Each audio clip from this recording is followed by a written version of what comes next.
అందరికీ నమస్కారం. పాత్రికేయ సోదరులందరికీ మన పద్మభూషణ్ అవడం చాలా సంతోషంగా ఉంది. ఇంకా చేసే నేనేమైతే కిషన్ రెడ్డి గారు చెప్పినట్టు ఏదైతే నేను చేస్తున్నానో సినిమాల ద్వారా వినోదం కానీ లేకపోతే మంచి సందేశాత్మక చిత్రాలు, అలాగే ఒక క్యాన్సర్ హాస్పిటల్ చైర్మన్గా అయితేనేమి గత 15 సంవత్సరాలకి ఈ సంవత్సరంతో 15 సంవత్సరాలు పూర్తవుతుంది మార్చి నెలలో. దాని తర్వాత ఒక హిందూపూర్ శాసనసభ్యుడిగా 3వ సారి గెలవడం, నా సేవల్ని గుర్తించి మరి కేంద్ర ప్రభుత్వం నాకు ఈ పద్మభూషణ్ని ఇవ్వడం అన్నది వారికి నా ధన్యవాదాలు తెలియజేసుకుంటున్నాను. ముఖ్యంగా ఎంతోమంది ఉన్నారు,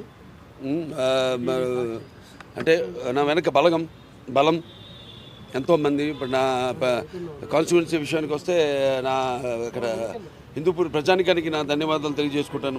అలాగే పుణ్య దంపతులు ఎన్టీ రామారావు గారు బసవరామ తారకం బిడ్డగా వాళ్ళ కడుపున జన్మించినందుకు ఆయన ప్రతిరూపాన్ని నాలో చూసుకునే అవకాశం కలిగించినందుకు మరి దైవాంశ సంభూతుడు, అలాగే విశ్వ నట రూపం ఎలా ఉంటుందో చూపించిన కారణ జన్ముడు, నా కేవలం తండ్రే కాదు నా గురువు దైవం అంతా ఎన్టీ రామారావు గారు.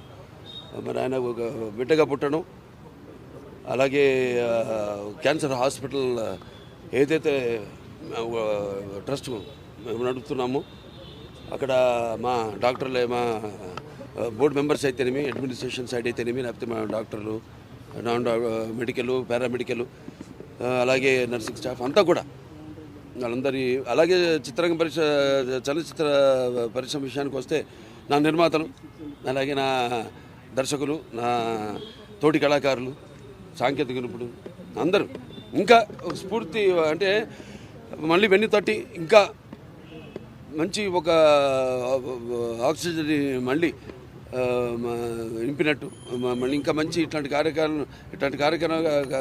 కార్యక్రమాలు కొనసాగించమని ఇంకా బాగా మా స్ఫూర్తినిచ్చి మళ్ళీ నన్ను ఉత్సాహపరిచినట్టుగా నేను భావిస్తూ నా చిన్న విన్నపం, కిషన్ రెడ్డి గారు నాన్నగారికి భారతరత్న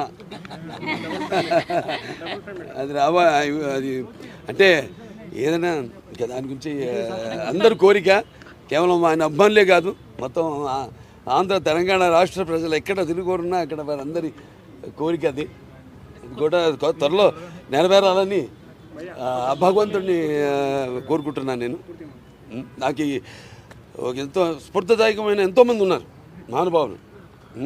మహానుభావులు కోవకే చెందిన మా నాన్నగారు రామారావు కూడా.